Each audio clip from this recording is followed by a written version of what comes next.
Bueno, pues muy buena noche a todos. Hoy vamos a iniciar con nuestra sesión, que en este caso va a ser mensual, correspondiente al mes de julio. Y el día de hoy nos va a acompañar una doctora que es experta en el tema. La doctora, su nombre es Diana Minerva Rojas Flores. La doctora es médico internista. Su formación como médico internista se dio en el hospital número 1 de IMSS en Tijuana, y también ella es médica especialista en infectología, En Mérida. la cual su formación se realizó en el Centro Médico Nacional La Raza, en el Hospital de Infectología. Actualmente está certificada por el Consejo Mexicano tanto de Medicina Interna como de Infectología, y su experiencia clínica la lleva como infectóloga en el Centro Oncológico Internacional en Tijuana, y también labora en el Banco de Sangre y Laboratorio en Jaima del 2018 hasta la fecha. También labora como médica tratante en la clínica de VIH del 2020 a la fecha en el Hospital del Seguro Social 20 en Tijuana. Y pues, ¿quién mejor que la doctora Rojas para hablarnos de un tema que creo que cada vez está adquiriendo más importancia para nosotros como médicos tratantes, que es el envejecimiento y VIH? Pues a nombre de la Asociación Médica Mexicana de VIH, doctora, le agradecemos que haya aceptado la invitación y pues muchas gracias. Muchas gracias, doctor. Me da mucho gusto haber recibido esta invitación y poder participar con ustedes, llevar de cierta manera, pues los conocimientos. Sé que estamos con múltiples personas que manejan VIH y que tienen un conocimiento amplio sobre la enfermedad. Espero aportarles, un poco más de conocimiento, o que ustedes también me retribuyan a mí también en conocimiento. Este, voy a dar ¿cómo se dice? A compartir pantalla para poder ver la presentación, y ustedes me dicen si se ve la exposición. Ahí está, ¿sí se está viendo ahí? Sí, doctora, perfecto. Ok. Cuando nosotros tenemos, estamos en contacto con los pacientes de VIH y estamos directamente ante una enfermedad crónica, pues vamos evaluando y vamos orientando al paciente sobre que es una enfermedad con un importante apego a su tratamiento, pero también para identificar factores de riesgo e identificar problemas que se vayan suscitando conforme a la evolución. Nosotros como infectólogos a veces tenemos pocas patologías en las cuales nos quedamos con el paciente en forma crónica, ya que casi todas las infecciones pues son de un corto momento, o aquellas en las que puede ser un tratamiento largo de un año o inclusive de 2 años, pero esta enfermedad es una enfermedad que en la actualidad pues se considera crónica porque tenemos un apego continuo con el paciente, ya que no hay una cura establecida hasta el momento.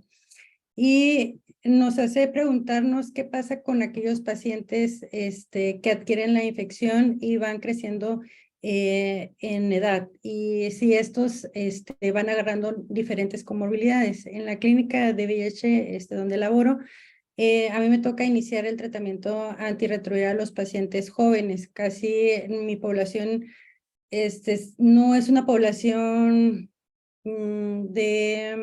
no tengo una población tan alta en pacientes geriátricos, y tengo una población flotante muy importante, ya que es un área fronteriza y llegan pacientes jóvenes de otros estados, los cuales regresan a su estado de origen, y por tanto no pertenecen mucho tiempo a nuestra clínica.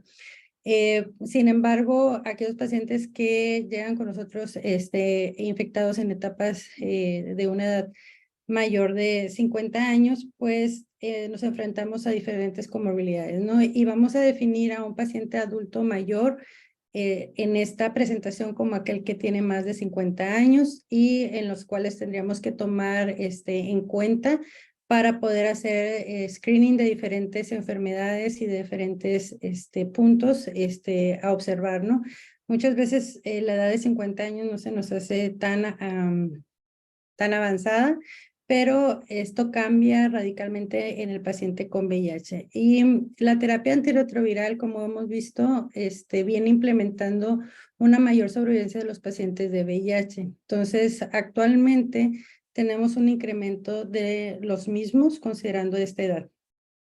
Si tomamos en cuenta que la pandemia de VIH se generó en 1981, actualmente los pacientes que nacieron en esa fecha, ya sea por transmisión, con una enfermedad de transmisión vertical, tendrían aproximadamente 41 años. Si hablamos aquellos que adquirieron la enfermedad en una edad adulta, pero en 1981, estamos redondeando entre los 70 y 90 años, dependiendo del momento de la adquisición.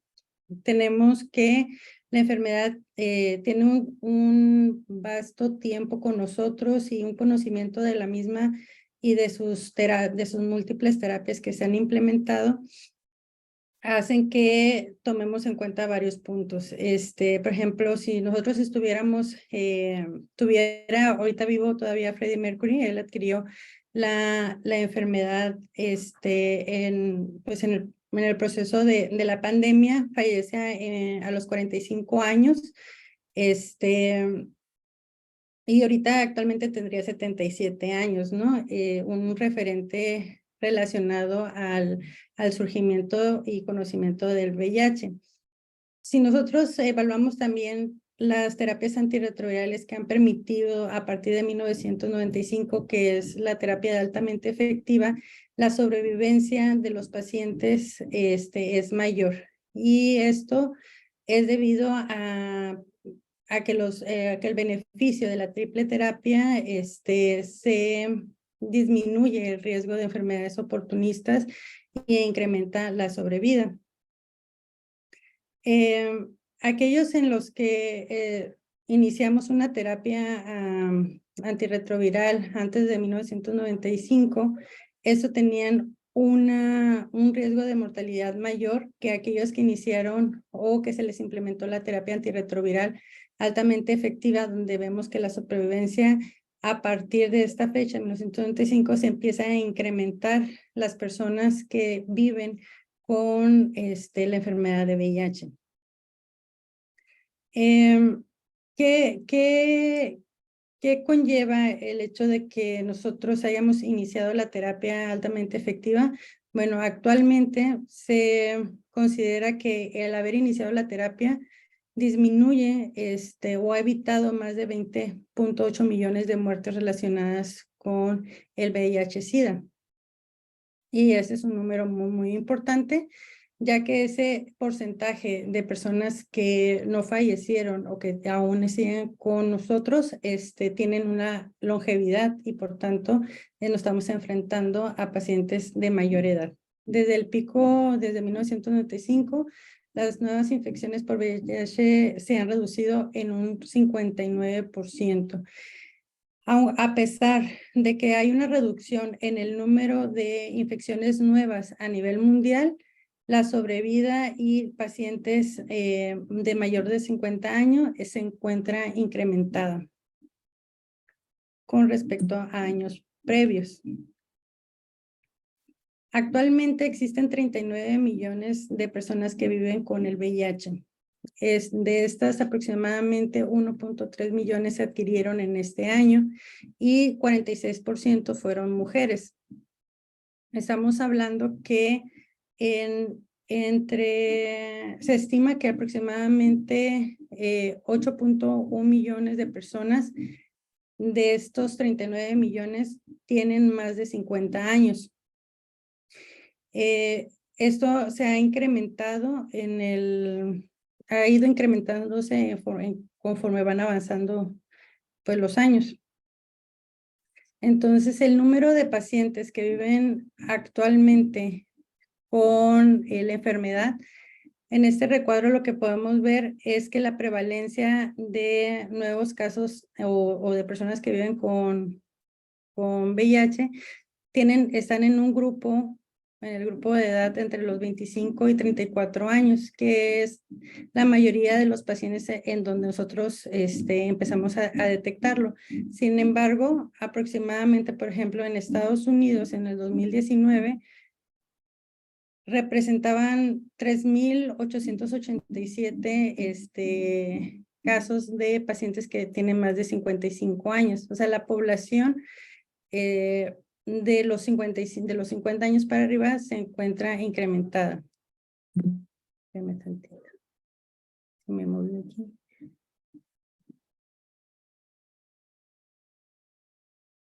Ay, no me moviste.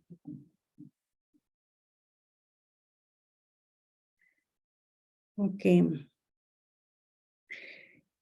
Con respecto a la población entre hombres y mujeres, existe mayor sobrevida de las pacientes mujeres en el caso del paciente VIH. Esta es una tabla de Estados Unidos del 2019 donde compara las personas que viven con VIH en diferentes etapas de su vida y hablamos que el 12% representó el 12% en hombres y el 19% en mujeres. En México existen más de 370,000 casos actualmente. De estos, 76,000 casos son personas que tienen aproximadamente 50 años o más. Estamos hablando de una población bastante grande para nuestra área.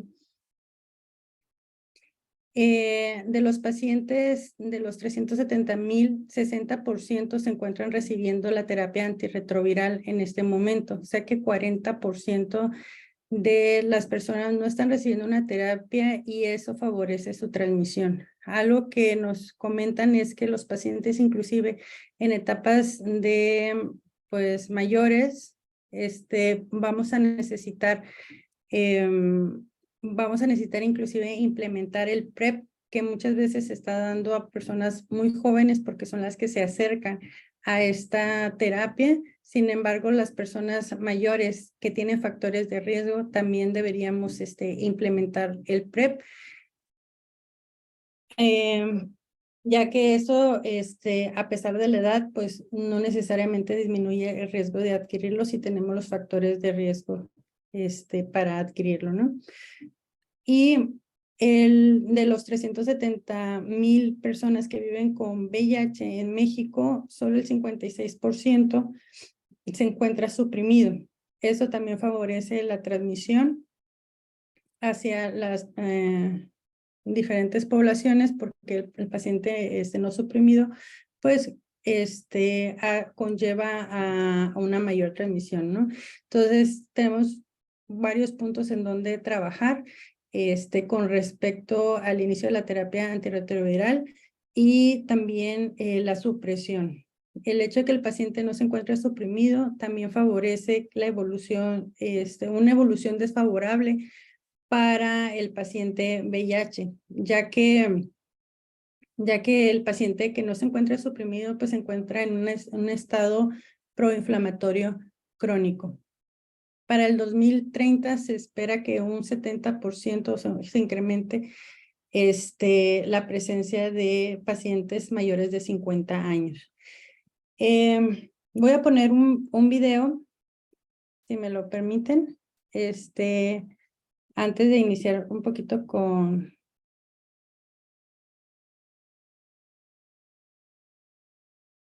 ¿Sí me escuchan? ¿Y si ven al paciente? Sí, doctora, se ve. Ok, este es un paciente, yo trabajo en el hospital, bueno, trabajo en un hospital privado donde tenemos una clínica de VIH. Este es un paciente que es americano y nos permitió y nos autorizó pues su pues su bibliografía o exponer su caso. Algo que me llamó la atención y por lo cual lo grabé o le pregunté si podía grabarlo es que me comentó, doctora, yo puedo iniciar Dovato, que es una terapia, es una biterapia que no es la terapia actual que está llevando. En este caso, él está con Biktarvy y me dice, quisiera llevar Dovato, y se me hizo importante el hecho que los pacientes estén actualizados, estén buscando terapias, estén siempre informándose sobre las diferentes alternativas que ellos pueden tener. Y yo creo que cada uno de nosotros nos enfrentamos a ciertas preguntas con respecto a esto, ¿no? Este paciente tiene aproximadamente 21 años y les voy a dejar un poquito su video, no sé si me permitan, son de 3 minutos, doctor Cuñido, ¿está bien? Sí, claro, doctora. A ver, ¿cuál es tu nombre? Mi nombre es Ricardo González. ¿Cuántos años tienes? Tengo 43 años de edad. ¿Y tu enfermedad cuándo la adquiriste? ¿Hace cuánto tiempo? La enfermedad la adquirí alrededor cuando tenía como 16, 17 años aproximadamente. Ok. ¿Cuántos esquemas de tratamiento has llevado en este tiempo? Esquemas solamente ha sido cuando me detectaron y luego de ahí ya empecé a tomar medicamentos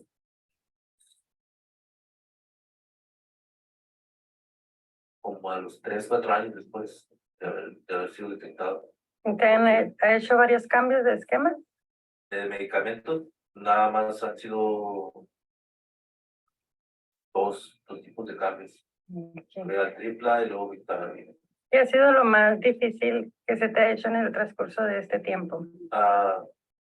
Al inicio, es que todo viene relacionado con los excesos, ¿me entiendes? Puede haber hecho uso de alcohol y drogas y no lo ingerí, no adquirí la enfermedad por consumo de drogas directamente, sino por tener relaciones con una persona que estaba positiva.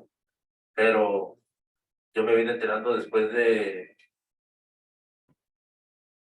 6, 7 años que la persona había fallecido por eso.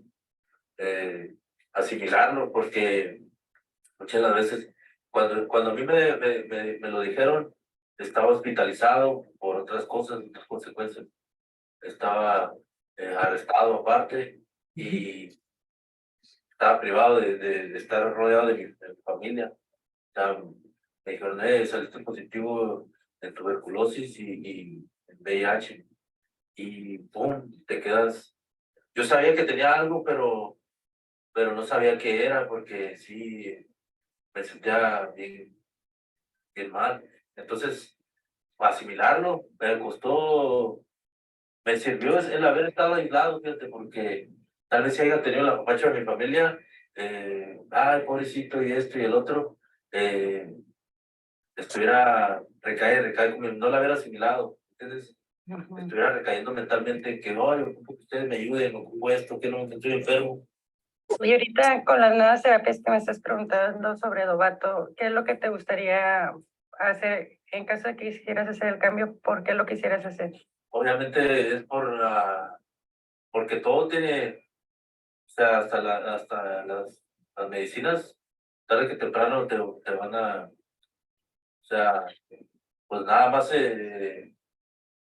minimizar las consecuencias, ¿no? Del consumo también del medicamento, porque yo pienso que tengo como más de 20 años tomando medicamento, ¿entiendes? Y sí funciona, yo tengo hijos.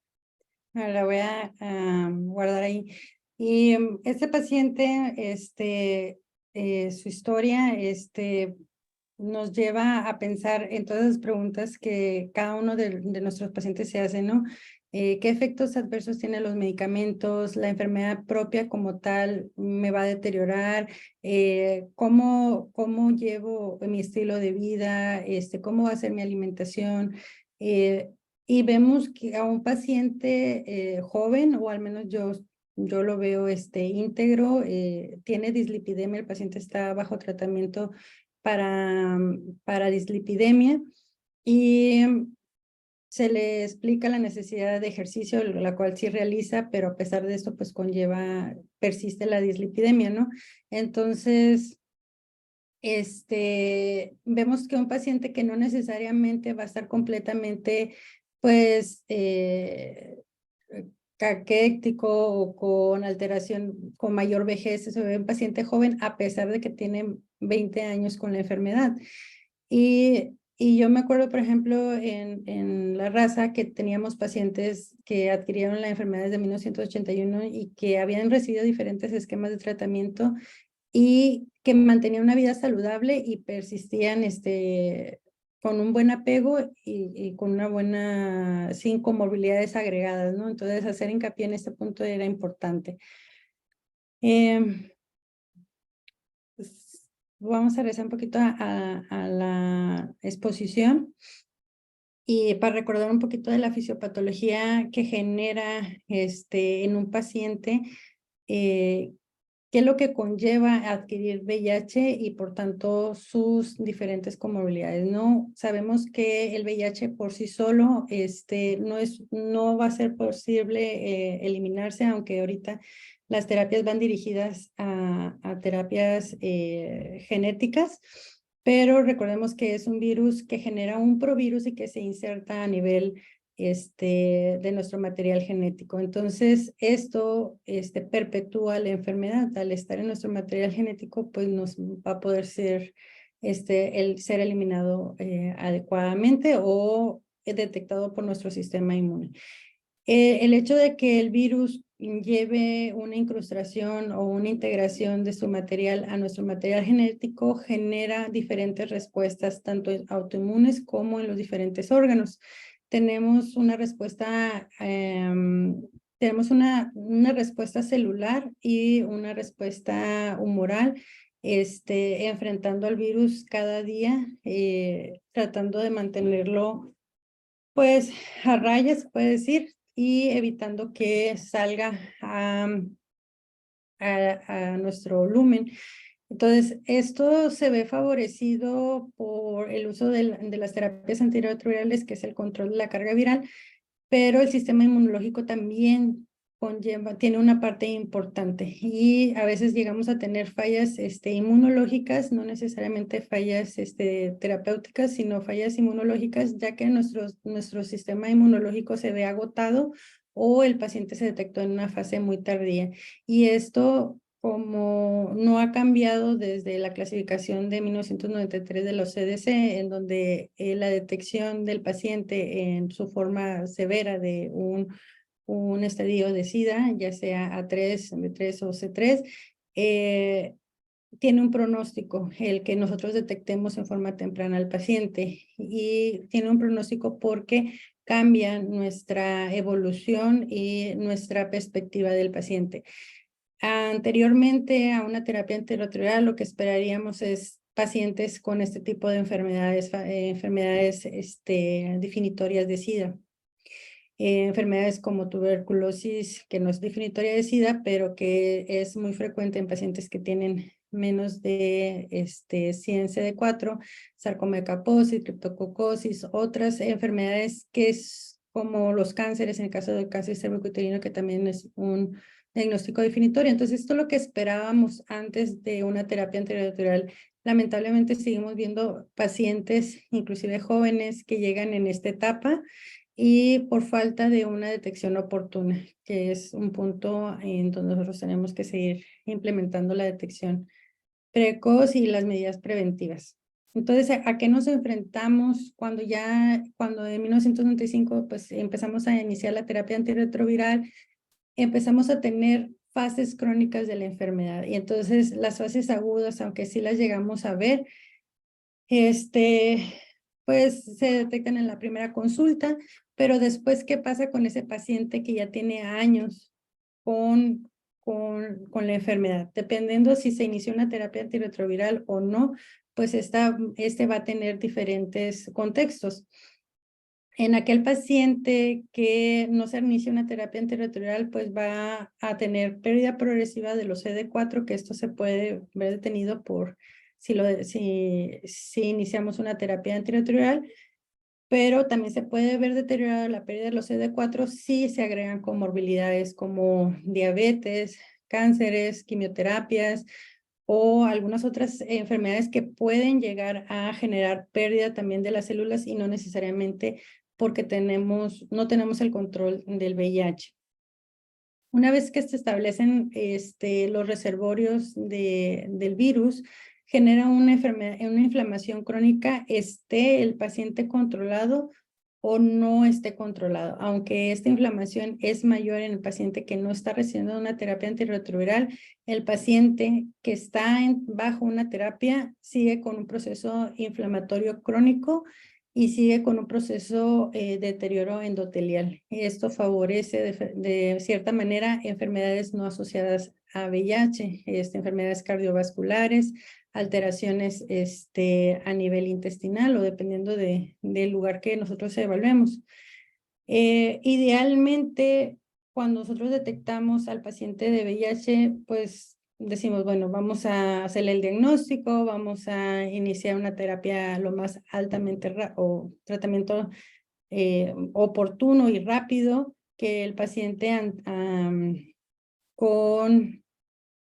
no se puede decir senilitud, sino paciente con mayor de 50 años o que se detecta con VIH, la terapia antirretroviral se debe implementar lo más rápido posible para evitar el descenso de los CD4 y por tanto la inmunodeficiencia.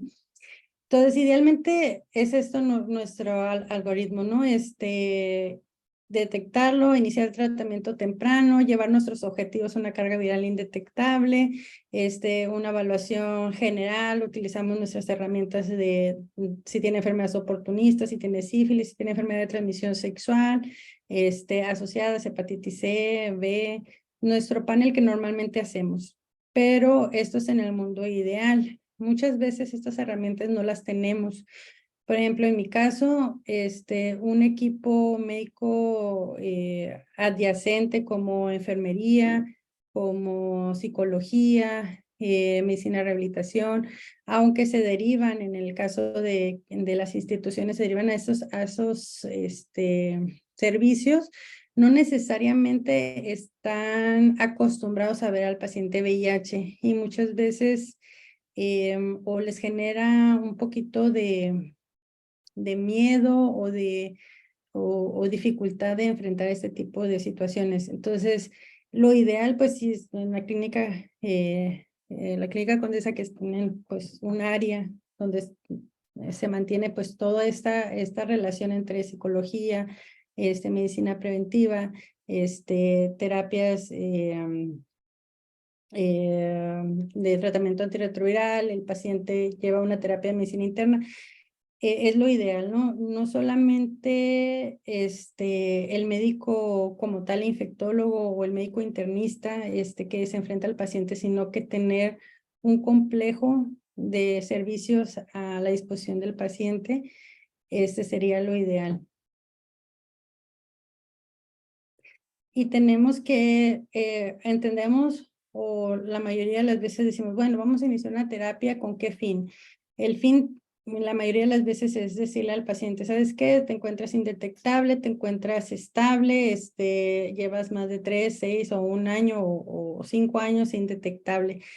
Pero ¿cuál es el fin de esta terapia antirretroviral? Bueno, la finalidad es que los reservorios iniciales se mantengan controlados, que no haya una reactivación, porque cada reactivación que tenga el paciente de carga viral va a favorecer este proceso inflamatorio crónico y va a generar complicaciones mayores, ¿no? Entonces, cuando nosotros iniciamos una terapia antirretroviral, nuestros objetivos no solamente es que el paciente se mantenga indetectable, sino evitar sus recaídas. Entonces, para evitar sus recaídas también tenemos que detectar factores de riesgo.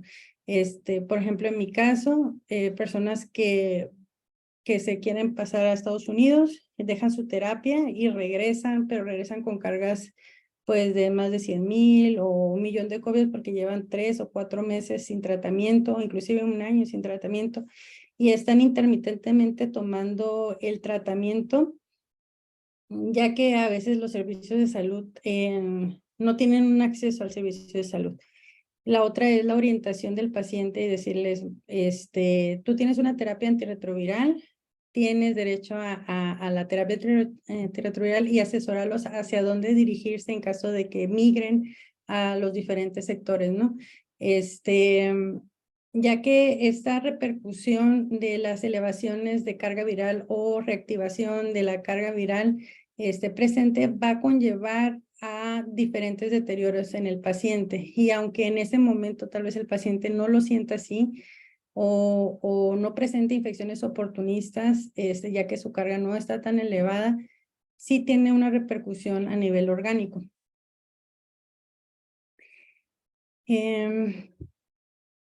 Cuando nosotros tenemos una terapia, cuando nosotros iniciamos una terapia, el objetivo pues sí es la reducción de la carga viral. Pero también tenemos que tomar en cuenta que no solamente el paciente va a tener efectos beneficiosos de la terapia antirretroviral, que es el control de la misma, sino que también tiene efectos deleterios. La propia terapia antirretroviral, y como comentaba el paciente, quiero disminuir el riesgo asociado a mi terapia antirretroviral. Quiero tener las menores complicaciones asociadas a esta terapia, ¿no? Entonces, el paciente no nomás es el efecto del VIH en el paciente o en un efecto sistémico, sino que también la terapia antirretroviral va a conllevar a enfermedades subyacentes que vamos a tener que tomar en cuenta en el momento de la consulta, ¿no? Entonces, estos efectos adversos pueden ser gastrointestinales, que casi siempre son los que más nos manifiestan, acidez gástrica, colitis, intolerancia al medicamento, náuseas, en algunas ocasiones dependiendo del antirretroviral que se esté iniciando. Pero también tiene efectos a nivel, la toxicidad tiene efectos a nivel metabólico. Estamos viendo una era en donde la obesidad es muy marcada, este incremento en el peso del paciente que en los medicamentos anteriores no los veíamos tan marcado y que ahora vemos dentro de los primeros o 3 años después de iniciar el tratamiento un incremento de más del 10% de su peso.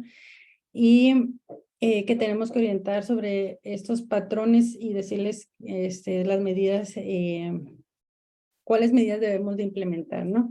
Entonces, la toxicidad de la terapia antirretroviral es importante estarla evaluando también, ¿no? Las alteraciones a nivel renal es importante, los efectos adversos cognitivos que ya no se ven tanto en estas nuevas terapias, pero si hay pacientes que tienen terapias, por ejemplo, de Favirenz o algunos no nucleótidos, pues pueden tener estos efectos adversos, ¿no? Y esto se asocia también a que nosotros tenemos que estar en cierto, como englobar los diferentes puntos que tenemos que hacer en el momento de la consulta, ¿no? Si el paciente fuma, toma, muchas veces, bueno, no sé si a ustedes, ¿va? Pero en mi caso casi siempre la pregunta es, doctora, ¿puedo tomar? ¿Hasta qué momento voy a poder tomar? Y aunque pareciera así como lógico que digamos, no vas a poder tomar o decirles no puedes tomar, muchas veces se ceden algunos médicos, no necesariamente el paciente, el médico tratante, sino médicos de primer nivel pueden decir, no, sí puedes tomar de vez en cuando, sino, o sea, ser firmes en que nuestros factores ambientales los modifiquemos, ya que estos también contribuyen a comorbilidades, ¿no? Si el paciente sufre de estigmatización, depresión, ansiedad asociados al VIH, que son muy, muy común, son otros factores que tenemos que tomar en cuenta en el momento de la evaluación. Entonces, como vemos, no solamente es la enfermedad por sí sola que conlleva a alteraciones y que conforme va avanzando la edad, estas alteraciones van adquiriendo más importancia. Algo que yo les comento y me dicen, doctora, ¿puedo tomar vitaminas? ¿Puedo ir al gimnasio y tomar proteínas para incrementar mi músculo? Y me dice, ¿cómo puedo mejorar mi estado inmune? Es algo que frecuentemente me dicen, ¿no? Y que mis defensas incrementen. Y yo casi siempre lo que les digo es, no les sumes cosas a tu enfermedad. O sea, si tú tienes 30 años y no quieres que tu sistema inmunológico decaiga, no le agregues comorbilidades. O sea, no fumes, no incrementes tu peso, trata de tener una buena alimentación, que no tengamos diabetes, que no tengamos hipertensión, que no le agreguemos una hepatitis C, una hepatitis B, que no le agreguemos más cosas a esta enfermedad de VIH, porque entonces nuestro sistema inmunológico no solamente tiene que tratar a la enfermedad de VIH, sino también se le tiene que estar enfocado en otras enfermedades que se pueden ver modificadas, ¿no?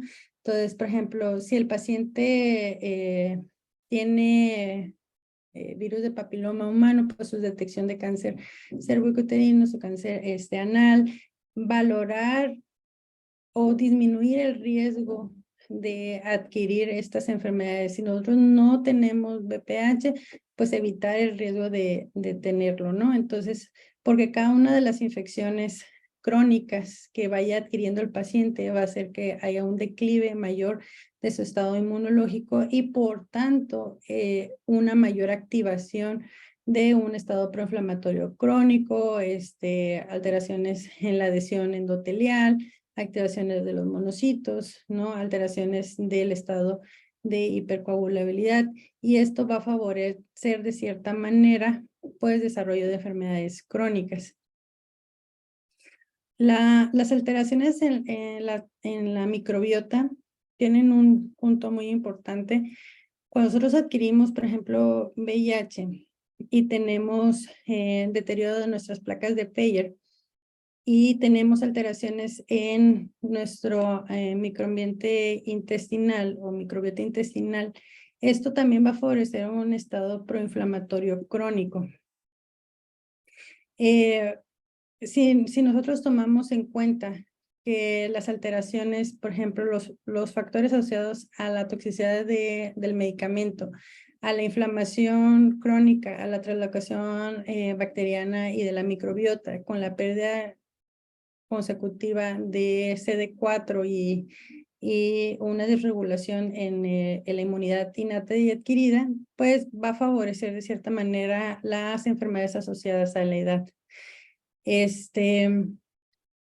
Estas van a conllevar a síndromes geriátricos, que son los puntos donde nosotros tenemos que intervenir. Supongamos, tenemos manifestaciones locales muy evidentes, que a veces tratamos, pero tenemos que enfocarnos también en aquellas comorbilidades que se pueden prevenir y que van a generar al final del transcurso de su vida síndromes geriátricos asociados, ¿no?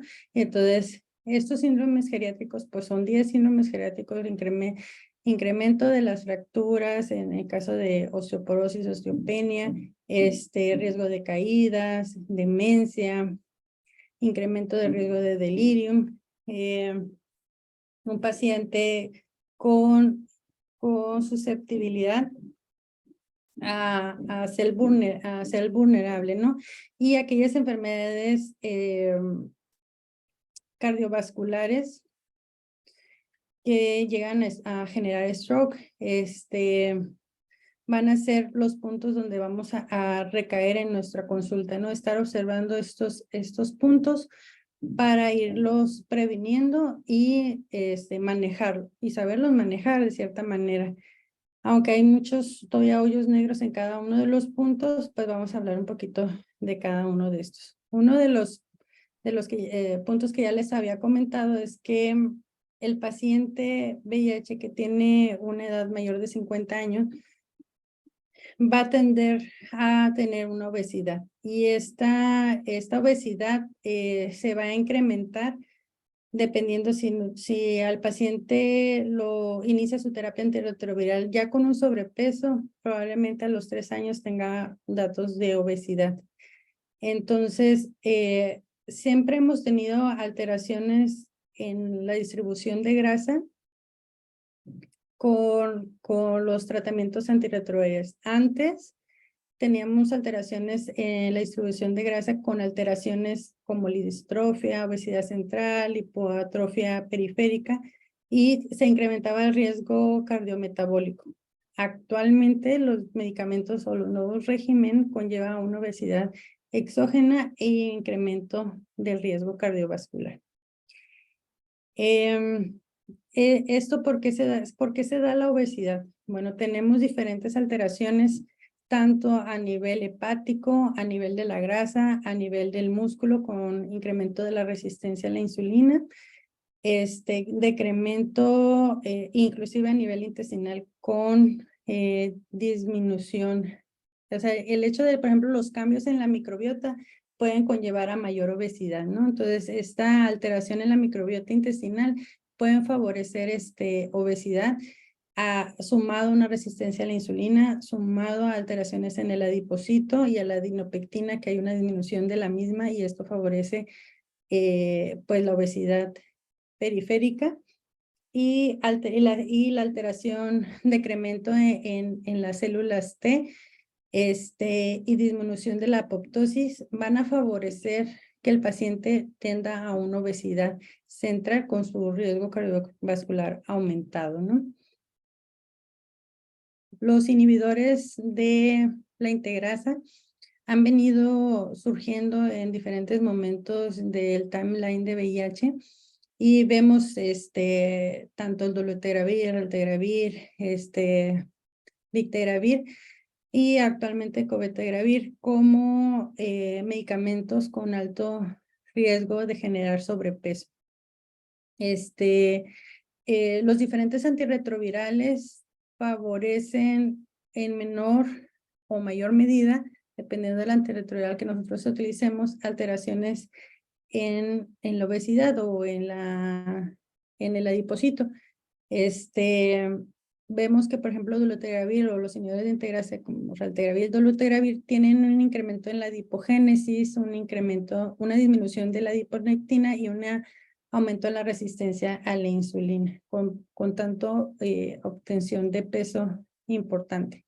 Comparado, por ejemplo, Biktarvy, Trumec, que puedes tener un incremento a lo largo de las semanas de hasta de 12 kilos aproximadamente, comparado, por ejemplo, con Atripla, que solamente adquirió 5.5 kilos. Vemos que se ve duplicado este incremento de peso, ¿no? Y es donde nosotros tenemos que ir interviniendo y valorar, aunque no hay algo todavía establecido si se tiene que cambiar o no la terapia, hay esquemas en los que se sugieren cuando el paciente tiene demasiados factores de riesgo o su obesidad pues está conllevando a mayores comorbilidades como síndrome de apnea del sueño, hipertensiones, infarto, ¿no? El riesgo cardiovascular se ha triplicado en las últimas 2 décadas y esto está asociado al incremento de peso y al estado proinflamatorio crónico. Cuando nosotros estábamos en una terapia, previo a la terapia antirretroviral altamente efectiva, teníamos alteraciones cardiovasculares como pericarditis o enfermedades asociadas a VIH, ¿no? Una vez que se implementaron regímenes altamente efectivos, como es la optimización de los regímenes altamente efectivos, empezamos a ver estas alteraciones cardiovasculares importantes en nuestros pacientes geriátricos. tenemos que optimizar regímenes, sí, a veces el cambio a regímenes menos con alteraciones en los lípidos, pues se pudiera llegar a hacer. Actualmente, pues lo que se está tratando de llevar es a regímenes de dos medicamentos en la terapia y que el paciente se encuentre indetectable, a disminuir inflamación crónica y disminuir el riesgo cardiovascular. Hay terapias inmunológicas o anticuerpos inmunológicos que están siendo aprobados para poder disminuir este riesgo cardiovascular en pacientes con dislipidemia severa. Dependiendo del antirretroviral que nosotros manejemos, vamos a tener alteraciones en los lípidos. Por ejemplo, los inhibidores de transcriptasa inversa no nucleótidos como Fabrens incrementa los triglicéridos, el LDL, el HDL, pero tenemos otros medicamentos que van a tener, por ejemplo, el abacavir, que muchas veces se ha asociado a incremento mayor de los triglicéridos y del colesterol LDL, con mayor riesgo cardiovascular. Pero si vemos, casi todos los antirretrovirales tienen algún efecto, unos en mayor medida que otros, pero al final tienen algún efecto en los lípidos y es donde nosotros tenemos que estar monitorizando. Entonces, yo en nuestra clínica, pues siempre incluimos colesterol LDL, HDL, triglicéridos, es algo que estamos midiendo constantemente. Vemos los factores asociados de riesgo cardiovascular que tenga el paciente para, de cierta manera, ir modificando estos factores. Si nosotros tenemos factores de cardiovascular, pues va a conllevar a tener alteraciones de isquemia, disfunción sistólica, arritmias, sobre todo de stroke. Y vemos que, por ejemplo, el uso en pacientes que viven con VIH, el uso de estatinas se presenta, por ejemplo, hasta un 79%, ezetimiba, para el control asociado a las estatinas, se puede llegar a presentar o a necesitar, ¿no? Entonces, si nosotros tenemos que elegir una terapia para la dislipidemia, hay que valorar nuestros objetivos de LDL y de HDL en nuestros pacientes, pero en las guías de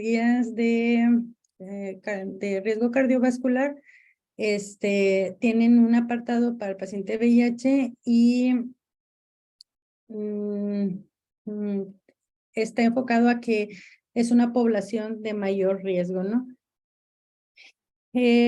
Por ejemplo, en este estudio, por lo que se evaluó fue un anticuerpo monoclonal para ver su reducción. Bueno, va dirigida a una terapia inmunológica en el paciente VIH, no necesariamente a la enfermedad cardiovascular o dislipidemia, pero se observó además el uso de estos anticuerpos a una disminución del riesgo o de los lípidos. Entonces, las terapias biológicas también son importantes o se están tratando de empezar a implementar.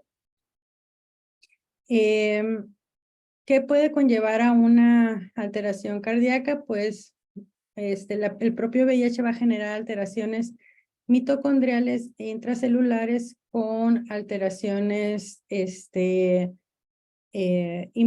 alteraciones en la célula miocárdica y va a favorecer, aparte de los factores de la toxicidad asociada a la medicación, las infecciones oportunistas del paciente de VIH y los factores comunes o ambientales como deficiencias de nutrientes o uso de tabaco. Si se suma todo esto en un paciente de VIH y con una edad mayor a 50 años, pues tiene un riesgo incrementado de padecerlos. Entonces, cuando nosotros tenemos un paciente con VIH y dislipidemias, tenemos que ver sus factores de riesgo, y entonces hacemos una evaluación del riesgo cardiovascular. Y lo primero es los cambios del estilo de vida, con optimización de estos, disminución o cese del tabaco. En caso de que el paciente requiera una estatina, se puede implementar atorvastatina, rosuvastatina. Y si nosotros tenemos un paciente con alto riesgo de enfermedad cardiovascular que ya haya padecido un infarto, pues la estatina no se va a poder quitar, la va a utilizar. Ahora, de estas estatinas, bueno, esos serían los objetivos. Voy un poquito para acá. Bueno, dentro de los objetivos de colesterol LDL, pues deberemos de tener, dependiendo si es alto riesgo, muy alto riesgo cardiovascular, nuestro LDL debería de estar en menos de 70. Si es un riesgo alto, entonces nuestro objetivo van a ser 100 miligramos por decilitro de colesterol LDL. Y vamos a considerar terapia en los pacientes de VIH cuando no cumpla con estos objetivos. Dependiendo de si tiene alto riesgo, nosotros vamos a tener que considerar una terapia con estatinas. Si es de menos riesgo, podemos utilizar la optimización de estilo de vida. Y pues el ejercicio va a ser algo importante en los pacientes, que nosotros tenemos que también estar estimulando, ¿no? El realizar actividad física y no quedar en un estado de sedentarismo. Las diferentes estatinas se tienen que evaluar cuál estatina tiene menos interacciones, aunque tenemos varias que se pueden utilizar sin tener disminución de las concentraciones del antirretroviral, entre ellas atorvastatina, rosuvastatina, se pueden llegar a utilizar. No sé si hasta aquí tengan alguna pregunta o le seguimos. Hola, soy Siri. Hola.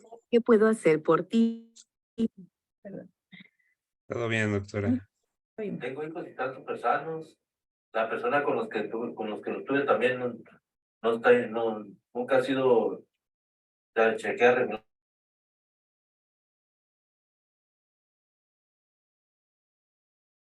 ¿Puede encender su micrófono, doctora?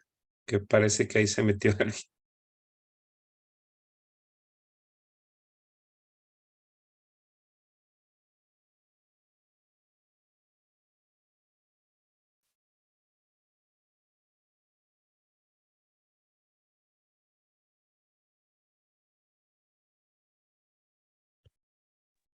¿Sí me escuchan?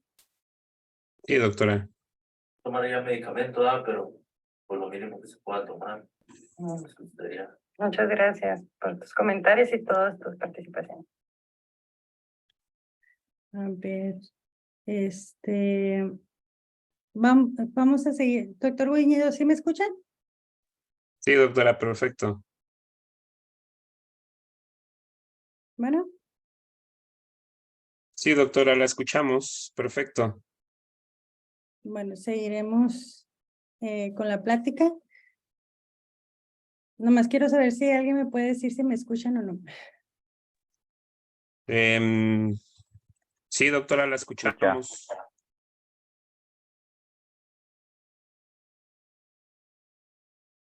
Bueno. Se escucha. Sí, a ver. Bueno, seguimos con la plática. Tenemos otras alteraciones que tenemos que tomar en cuenta en el paciente geriátrico y son las alteraciones neurológicas. Cuando nosotros tenemos un paciente con VIH y ha tenido o nos encontramos con que ha tenido una enfermedad a nivel neurológico, ya sea una infección oportunista o una enfermedad que deteriora el sistema nervioso por el propio VIH, nos enfrentamos al conocimiento si el paciente está teniendo una progresión de deterioro neurológico o ya no tiene la infección o o sea, tenemos que ver un diagnóstico diferencial a veces en las alteraciones neurológicas. Esto a veces no es tan evidente si el deterioro cognitivo es muy leve y muchas veces lo que nos refiere al paciente es que tiene lentitud en el pensamiento, o puede referir que ciertas actividades no están siendo apropiadas, o sea, ciertas actividades se les dificulta cuando anteriormente no pasaba así. Y tenemos que el paciente VIH tiene diferentes puntos que pueden generar deterioro en el sistema nervioso central y con ello pues una pérdida neuronal, un estado inflamatorio crónico en nuestro sistema nervioso y con ello pues alteraciones importantes. Las comorbilidades metabólicas, las coinfecciones, más la polifarmacia, más la toxicidad asociada a la medicación, la replicación persistente de VIH y un deterioro neurocognitivo van a hacer que el paciente tenga estas alteraciones que nos ponen alertas con el paciente, ya que muchas veces el manejo antirretroviral no va a hacer que el paciente vuelva a tener a una regresión hacia un estado normal. Entonces, detectar aquellos factores que puedan contribuir a su deterioro es importante en un paciente que se le van agregando cosas, ¿no? Antes de la terapia antirretroviral, teníamos demencia asociada a VIH en un mayor porcentaje, comparados a actualmente que la demencia asociada a VIH se ve en una disminución, o tenemos un porcentaje menor comparado cuando no utilizamos esta terapia altamente efectiva. El desorden neurocognitivo moderado se ve incrementado al igual que las alteraciones neurocognitivas asintomáticas se están viendo en mayor medida. Los antirretrovirales como tal pueden generar ciertas alteraciones neurológicas por sí mismos y por tanto es valorar su cambio en el caso de que se requiera. Si el paciente tiene factores neuropsiquiátricos, es importante estar checando cuál sería el tratamiento antirretroviral más acorde para el paciente. Si tiene, por ejemplo, una enfermedad, una encefalopatía, una leucoencefalopatía multifocal progresiva, escoger el antirretroviral que vaya a favorecer una disminución importante de la carga o replicación en el sistema nervioso central es importante. Aquellos que ya tienen una enfermedad subyacente neuropsiquiátrica también tiene que ser tomado en cuenta en el momento de iniciar la terapia antirretroviral y en sus diferentes cambios de terapia se tienen que estar valorando estas alteraciones. Recordemos que el paciente por sí solo, el hecho de tener por sí solo el hecho de tener ya VIH le genera un estado depresivo en las primeras etapas. Como comentaba el paciente que les presenté el caso, él decía que lo más difícil fue la asimilación de la enfermedad. Y esta asimilación puede tardar años en que se dé. Muchas veces el paciente con VIH viene ya con un estado depresivo o ansioso y se agrega la enfermedad de VIH, exacerbando estas manifestaciones. Entonces, utilizar un antidepresivo en etapas tempranas, un ansiolítico en etapas tempranas va a favorecer el apego del tratamiento, la mejoría clínica del paciente y pues de cierta manera su contribución, la depresión y la ansiedad no va a generar un problema, ¿no? Entonces hay que estar tomando en cuenta estos puntos. Ahora, el paciente geriátrico tiende a tener un mayor riesgo de depresión que el paciente adolescente o joven que adquirió VIH. Entonces, en el paciente geriátrico, al tener polifarmacia, tenemos que saber qué medicamentos pueden tener mayor interacción y generar o potencializar deliriums o generar insomnios o generar hipertensiones, porque muchos de los medicamentos antidepresivos o ansiolíticos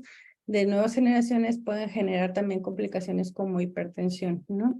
Entonces, hacer una buena evaluación del paciente para introducir ciertos medicamentos a nivel neuropsiquiátrico va a ser importante, al igual que apoyarnos con el servicio de psicología y psiquiatría para restablecer este punto. Podemos utilizar escalas, por ejemplo, la escala internacional de demencia para VIH y la escala de hospitalaria de depresión y ansiedad para detectar este tipo de pacientes. Otro síndrome geriátrico que pudiéramos estar presentando o que se pudiera estar observando es el VIH y la osteoporosis.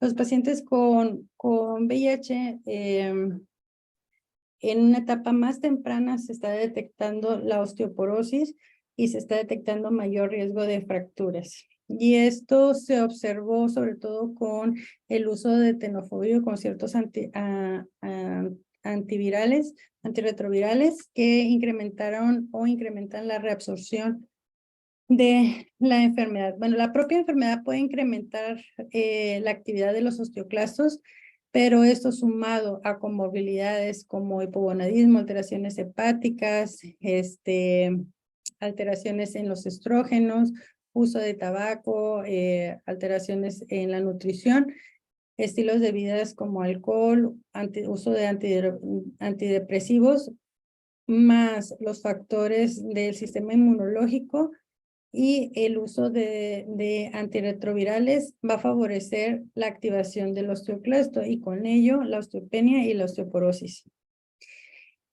En un paciente, tanto en la mujer como en el hombre, se ve favorecido el incremento de la osteoporosis conforme la edad. Conforme vamos avanzando, el riesgo se va incrementando y la masa, como se ve en esta curva, la pérdida de la masa ósea se ve favorecida conforme la edad, pero también se ve incrementada en aquellos en los que tienen VIH.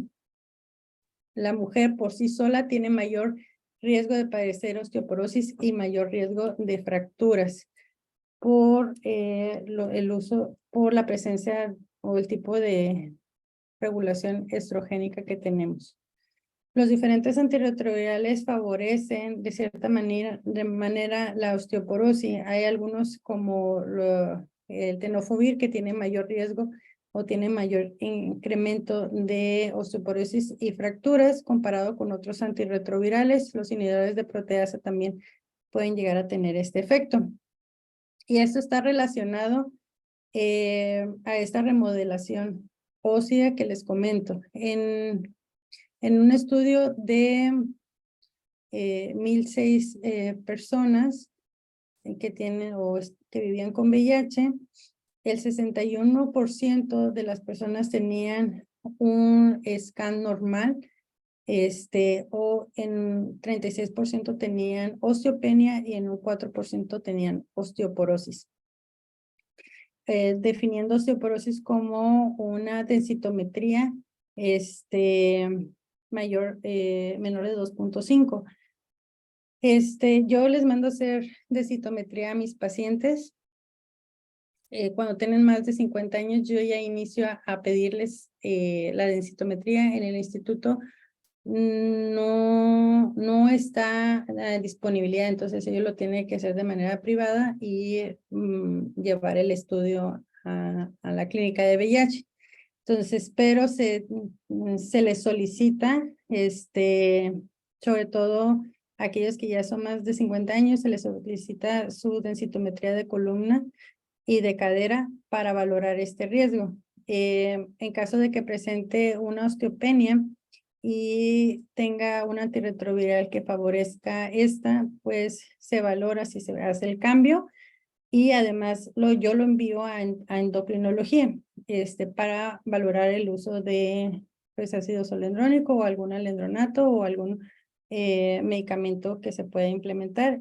y le ha ido bien a los pacientes. No sé si en la clínica Condesa tengan pues alguna otra observación.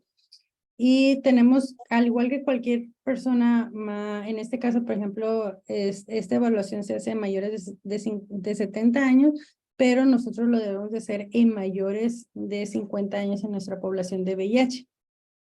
Y tenemos que hacer ver si tiene estos factores de riesgo, medicaciones como uso de corticoides, algunos antidepresivos, si tiene comorbilidades, ¿no?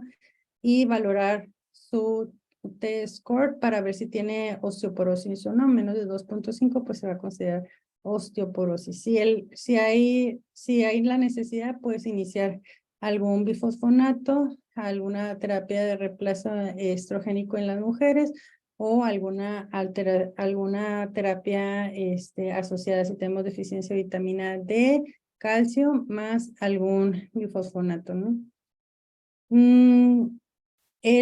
Uno de los factores que se ve o conlleva mayor riesgo de fracturas y de osteoporosis, lo que se observa en pacientes VIH fue la edad. Si nosotros tenemos una edad mayor de 45 años, ya tiene un riesgo incrementado con una P significativa y por tanto tenemos que tomar la edad como punto de corte para estar evaluando esta osteoporosis, ¿no? Aquí manejan una edad mayor de 45 años y desde este tiempo ya podríamos empezar a implementar la densitometría ósea. La muerte asociada a VIH es muchísimo mayor. Conforme vamos avanzando en edad, pues vamos a tener un mayor riesgo de presentar un incremento en la mortalidad. En los pacientes, en la epidemiología de Estados Unidos, de las muertes de la edad por rango de edad, las muertes por rango de edad, fue de 13.3 por 100,000 individuos en las personas que son de 50 a 69 años. Recordemos que el grupo en donde se concentran más las personas que se encuentran viviendo con VIH es entre los 15 y 49 años y por tanto pues es un mayor riesgo, pero en realidad es alto en las personas entre 50 y 69 años. Y esto está asociado a las diferentes comorbilidades y a la polifarmacia que el paciente presenta. Entonces, nosotros debemos estar evaluando esas comorbilidades y también evaluando la polifarmacia. Aquellos medicamentos para el dolor, para la osteoporosis, para la depresión, la ansiedad, hay que ver cuáles medicamentos son realmente necesarios en ese paciente para reducir esta polifarmacia y evitar el abuso de sustancias para que también a la vez disminuyamos el riesgo hepático, toxicidades y mortalidad. Además que el uso concomitante de varios medicamentos puede conllevar a menor efecto del antirretroviral. Por tanto, tenemos que identificar al paciente, revisar su medicación, personalizar sus terapias que requiere el paciente, hacer un soporte y manejo del paciente y además apoyarnos con la colaboración de expertos como son los geriatras, ¿no? La terapia antirretroviral en el paciente anciano es importante iniciarla en la forma inmediata, ya que esta va a evitar va a evitar que nuestro sistema inmunológico decaiga y conlleve a una progresión o adquisición de ciertas enfermedades o comorbilidades. Por tanto, tanto en el estudio START, que se demostró que independientemente de los CD4 debemos de iniciar, también en pacientes mayores de 50 años, independientemente de nuestra carga viral o de CD4, se debe iniciar en forma oportuna, ya que esto va a reducir las enfermedades no asociadas a SIDA en estos pacientes, como son las enfermedades cardiovasculares. Y no sé si tengan alguna pregunta, y sería todo por mi parte. Gracias. Excelente, doctora. Muchísimas gracias por su sesión. Es que creo que algo que hizo y lo hizo bastante bien, como que nos dio muchos tips y parte de lo que usted hace en su práctica clínica cotidiana. Ahorita no hay preguntas en el chat, pero a mí sí me gustaría hacerle una pregunta. Nosotros sabemos cierto deterioro inmunológico que hay en personas con VIH crónica, pero en pacientes que tienen más de 50 años y de repente pues nosotros iniciamos terapia antirretroviral y no hay un ascenso tan bueno en los CD4, de repente cuando nosotros vemos que ya lleva cierto tiempo el paciente, está indetectable, le queremos suspender el trimethoprim, pero vemos que no suben los CD4. ¿Qué opina, doctora, en esos pacientes? ¿Qué hay que hacer? ¿Qué hay que estar vigilando? Estos pacientes de más de 50 años que no tienen un buen incremento de CD4. Yo creo que es el dolor de cabeza de todos. La falla inmunológica, muchas veces nosotros controlamos nuestra enfermedad, nuestra carga viral, y el paciente, a pesar de que tiene un buen control de esta carga viral por el tratamiento antirretroviral, su CD4 no incrementan, y a veces inclusive para el paciente es desesperante que mantiene el mismo nivel de CD4, ¿no? Entonces, desde quitar la profilaxis, muchas veces se mantiene una profilaxis prolongada, por ejemplo, pues hay que evitarla en caso de que la tengamos, porque pacientes que tienen más de 3 meses con carga viral indetectable y están crónicos con una carga viral indetectable, podemos de cierta manera deducir que este sistema inmunológico, aunque no está tan alto, a veces es suficiente como para evitar adquirir ciertas enfermedades oportunistas, ¿no? Pero a la par va a favorecer que el paciente adquiera ciertas comorbilidades. Decirle, por ejemplo, que no consuma alimentos fuera de casa, que evite exposiciones a lugares concentrados de gente, para que no adquiera enfermedades como tuberculosis o infecciones oportunistas, que no necesariamente oportunistas, sino por agentes como neumonía, ¿no? Que no deterioran aún más su sistema inmunológico. No sumarle más comorbilidades va a hacer que este sistema se mantenga a lo largo del tiempo, aunque sea un poquito CD4. Entonces, si nosotros no agregamos una diabetes, no agregamos una obesidad, este sistema inmunológico puede llegar a ser suficiente como para que lo esté defendiendo, ¿no? Entonces, como siempre estarle orientando, mira, tienes que vacunarte, tenemos que detectar enfermedades como cánceres, en este caso cervicuterino, anal, hacer la detección de cánceres de próstata. O sea, siempre irse a la prevención para que el paciente no vaya adquiriendo más cosas que deterioren o declinen pues su vida, su calidad de vida. Sería Muchas gracias por su respuesta, doctora. El doctor Flores Murillo hace una observación. El proceso inflamatorio crónico y envejecimiento temprano están ligados directamente al diagnóstico tardío. Y pregunta, ¿cómo está la situación de diagnóstico tardío en México y qué opciones de diagnóstico se tienen disponibles? Pues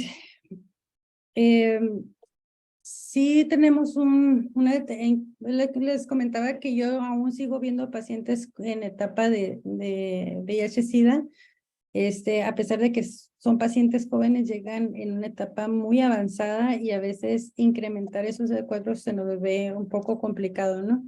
Está asociado a la falta de detección, a la falta de control completo, o sea, no estamos en estándares de 95, 95, 95 como son los objetivos de la OMS, en donde pues solamente el 60% de nuestros pacientes se encuentran en un tratamiento antirretroviral, un 40% puede ser que hasta lo desconozcan que tienen el VIH y se sigue transmitiendo no solamente por el desconocimiento de la patología, sino porque la supresión también viral no está siendo efectiva a nivel nacional, ¿no? Entonces, yo recibo aproximadamente nueve pacientes de primera vez en mi clínica. De esos 9 pacientes que vemos de primera vez, mínimo 3 son pacientes completamente naive y 6 son pacientes que ya recibieron la terapia, pero dejaron su terapia antirretroviral. Estos pacientes naive, ¿cómo se hicieron su detección? A veces la hicieron porque sus amigos o compañeros le dijeron, ¿sabes qué? Hay que hacer la detección. Entonces, a veces no llevamos a medicina familiar esta detección, ¿no? Inclusive muy poca población juvenil se acerca a la unidad de medicina familiar. Entonces, tal vez irnos a escuelas, a un nivel un poco antes de lo que sería la medicina, o sea, escuelas, universidades, lugares de mayor concentración de gente, podríamos facilitar de cierta manera la detección, ¿no? Yo creo que nos tenemos que ir un poquito más allá de lo que sería la detección en unidades de medicina familiar o en un segundo nivel que ya estamos no detectando en forma temprana, ¿no? Creo que a nivel nacional nos hace falta mucha información hacia los jóvenes y también a poblaciones de riesgo, porque como les comento, el PrEP debería ser implementado no solamente en pacientes jóvenes, sino inclusive en pacientes mayores que tienen los factores de riesgo para adquirirlo. Mucha difusión nos hace falta a nivel nacional. Muchas gracias. El doctor Saúl Cuevas pregunta, ¿cómo impacta el síndrome de fragilidad de la morbimortalidad en personas que viven con VIH y cómo identificarlo y prevenirlo? La fragilidad es un síndrome geriátrico que incrementa la morbilidad, la mortalidad del paciente VIH debido a muchas situaciones. O sea, un paciente frágil no es solamente el hecho de tener VIH, sino que un paciente frágil puede estar suscitado por diferentes situaciones, desde una red, o sea, por ejemplo, un paciente geriátrico con una red familiar deficiente, o un paciente geriátrico con poco acceso a servicios de salud, o un paciente geriátrico que se encuentra, por ejemplo, en un asilo, que tienen dificultades para adquirir el medicamento, potencializa pues la progresión de la enfermedad, potencializa adquisición de infecciones oportunistas. O sea, la fragilidad está asociada a un peor pronóstico en cualquier paciente, inclusive pacientes que no necesariamente sean VIH, pero en el paciente VIH pues hace que la enfermedad tenga una progresión mayor. Entonces, la fragilidad son varios puntos que no necesariamente que se tienen que estar englobando, se tiene que estar valorando. Pero la red familiar o la red de apoyo es una parte importante en estos pacientes con fragilidad, ¿no? Sí, muchas gracias, doctora. Otra pregunta que hace la doctora Sandra, no es su apellido. Comenta si usted recomienda, me imagino que esto está dirigido a pacientes que están crónicos virológicamente suprimidos, si usted recomienda cambio a nuevas terapias y cómo, también hace otra pregunta ahí mismo de cómo vigilar el riesgo cardiovascular si las nuevas terapias te incrementan de peso. Hay, pues nosotros primero, los estudios de Framingham, que son nuestros factores de riesgo, como primeramente la edad, que en este caso no es mayor de 65 años en la mujer y 60 en el hombre, sino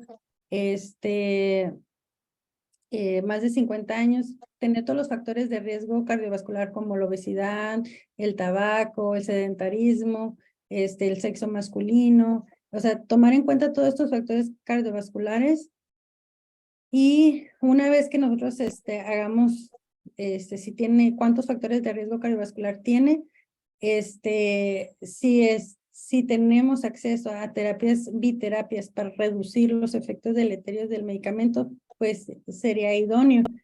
Si no tenemos este acceso a tener una terapia, a una biterapia, podemos buscar la terapia con menor aterogénesis o con menor deterioro de riesgo cardiovascular y dirigir al paciente para ese punto, ¿no? Entonces, yo creo que sí se debería de implementar o sí deberíamos de implementar, cambiar regímenes dependiendo de los factores de riesgo del paciente. Bueno, pues parece que ya no hay sí. otras preguntas, doctora.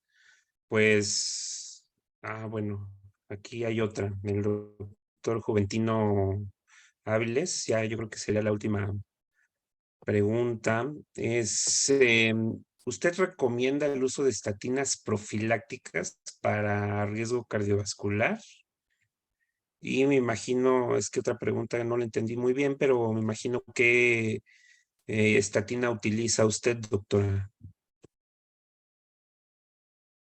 Me imagino que la pregunta va relacionada a que si el paciente no tiene dislipidemia, que si usted utiliza la estatina como profilaxis de riesgo cardiovascular. Creo que ya hay algunos estudios que comentan el beneficio de, pero me imagino que eso va relacionado a la pregunta, doctora. Bueno, yo en mi caso, yo no utilizo una estatina si el paciente no tiene dislipidemia. Trato de enfocarme mucho en lo que es sus cambios de estilo de vida. Tengo una clínica con mucho paciente joven y casi todo, pues no sé si sea cierto, pero se van al gym. Y entonces, más bien sus preguntas casi siempre es si pueden utilizar proteína o no para incrementar el músculo. Entonces, yo no utilizo la atorvastatina ni la rosuvastatina de forma si no tiene dislipidemia, ni el uso de aspirina en forma sistémica, o sea, de que digamos, voy a utilizar, si el paciente no ha tenido un stroke, no utilizo un anticoagulante o un antiagregante. Y veo mucho los valores de HDL y de LDL, y en eso sí me baso. Si el paciente tiene factores de riesgo, más de 2 factores de riesgo, entonces más un HDL o un LDL mayor de 100, sí empiezo a utilizar mi estatina. Como manejo 2 instituciones, en el INSS, pues manejo la atorvastatina. En el caso de la otra institución que es un hospital de Estados Unidos, pues manejo la rosuvastatina, y trato de evitar la polifarmacia. Si el paciente con la alimentación baja de peso, hace ejercicio, mejora su dislipidemia, trato de evitar el uso de medicamentos en el paciente con VIH. Bueno, ahora sí, la última pregunta la dejamos descansar porque hubo muchas preguntas, la verdad es que mucho interés, creo que la sesión da para mucho, La ¿no? verdad, Y mucha información. menciona el doctor Walter Flores si tiene alguna experiencia con el uso de lactobacilos como prevención de la inflamación crónica. Esa es una buena observación. Yo creo que el paciente de VIH tenemos el conocimiento de este deterioro en nuestra microbiota, a nivel intestinal, nuestros cambios, pero también la obesidad ha sido muy bien estudiada y se ha visto una fuerte asociación de los cambios a nivel intestinal con el incremento de peso y con el incremento pues hacia una obesidad, ¿no? Entonces, a nivel metabólico, yo sí implemento mucho los lactobacilos, inclusive el paciente que tiene mucho disconfort intestinal, que no me tolera a veces el medicamento y yo no quiero cambiar la terapia antirretroviral por el disconfort gastrointestinal, inicio lactobacilos y muchas veces esto favorece que mejoren sus síntomas y que el paciente no quiera estar o solicite el cambio de la terapia, ¿no? Entonces, yo sí estoy en pro de manejar pues la microbiota y que no coman fuera de su casa porque todas las garnachas tienen muchas alteraciones a nivel intestinal. Ya le Se, suma inf- más, se más inflaman patógeno. más. Bueno, doctora, pues la verdad es que le agradecemos, acá en la Ciudad de México es un poco más tarde, una disculpa por esta situación del cambio de horario, pero le agradecemos mucho, creo que excelente la sesión, nos deja pues todavía así, creo que también ciertas dudas que pues, hay que seguir estudiando, es una información cambiante, creo que cada vez la población que vive con VIH, pues vamos a empezar a ver cada vez gente mayor, ¿no? Que están envejeciendo junto con nosotros, ¿no? Ya. Entonces, pues muchísimas gracias a nombre de la Asociación Médica Mexicana de VIH, su excelente sesión y pues esperamos contar con su presencia en estas sesiones más adelante y pues la esperamos en Mérida Claro que sí, en el doctor. mes de noviembre, doctora. Ay, sí, muchas gracias por la invitación. Muy contenta de participar con ustedes, aunque yo sé que pues son más expertos ustedes que yo. Tengo muchos amigos aquí, al menos Edgar tiene mucho conocimiento y agradezco estar participando con ustedes. Pues Gracias. muchísimas gracias y pues excelente noche a todos. Que descanse, doctora. Linda noche. Igualmente. Bye. Bye.